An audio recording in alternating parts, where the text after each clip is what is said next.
This clip is brought to you by SaveWithConrad.com.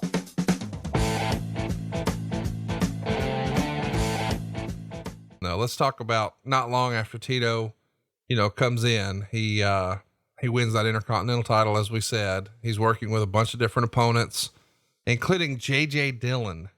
And I think a lot of our younger listeners just know of JJ as the manager of the Four Horsemen. Maybe they don't know that he was the Florida heavyweight champion and once wrestled for the NWA world title. And I mean, JJ was quite the in-ring performer before he was the manager of the Four Horsemen and sort of Dusty's assistant booker in Crockett. And then whatever he did with you guys and the on-air commissioner for WCW. I mean, he had more life maybe outside of the ring than in the ring, but a very capable performer in his day. No?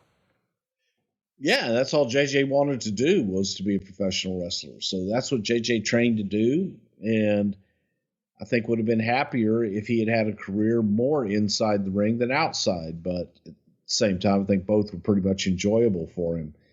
But yes, JJ Dillon was a hell of a talent. In September of '84 in London, Ontario, Canada, Tito loses the Intercontinental title to Greg the Hammer Valentine. Greg Valentine is somebody I grew up with, either feuding with Ron Garvin or being part of the rhythm and blues. He was not positioned as a top guy, and him as an Intercontinental champion really sticks out to me and some of our younger fans, I'm sure. But that green Intercontinental title is most synonymous with Greg and Tito, is it not? Was it green by then? I thought it was one was red and one was green, wasn't it?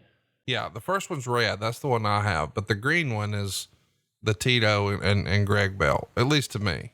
Yeah. I always thought it was the same belt with just different backing. Talk to me a little bit about Greg the Hammer Valentine in this first WWF run, because, and listen, everybody likes his work and thinks he's a very capable performer and he's an icon, God damn it. But it's all downhill from here for him, is it not? Like, he's positioned in a really high spot on the cards to be the Intercontinental champion, but then it feels like over time, maybe Vince falls out of favor with him. What can you tell us about Greg? I don't think so. I think Greg was a stalwart. I think Greg was one of those talent that was always going to be there.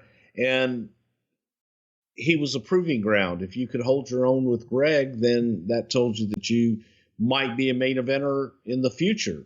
Greg was a good measuring stick. So always a good performer. In later years, he had one speed, and by God, he was going to stick to it. But Greg was just a tremendous performer and somebody that you could put guys in the ring and you knew if they could hang or not. There we go. Let the good times roll, buddy. Hey, it's Conrad Thompson. Thanks for checking out the podcast here on YouTube. Be sure to hit the subscribe button and the notifications bell so you get a notice anytime we upload some new content. And go save yourself some money right now. If you're in a 30-year loan or you have credit card debt, it's not a matter of if I can save you money. It's a matter of how much. Find out right now for free at SaveWithConrad.com.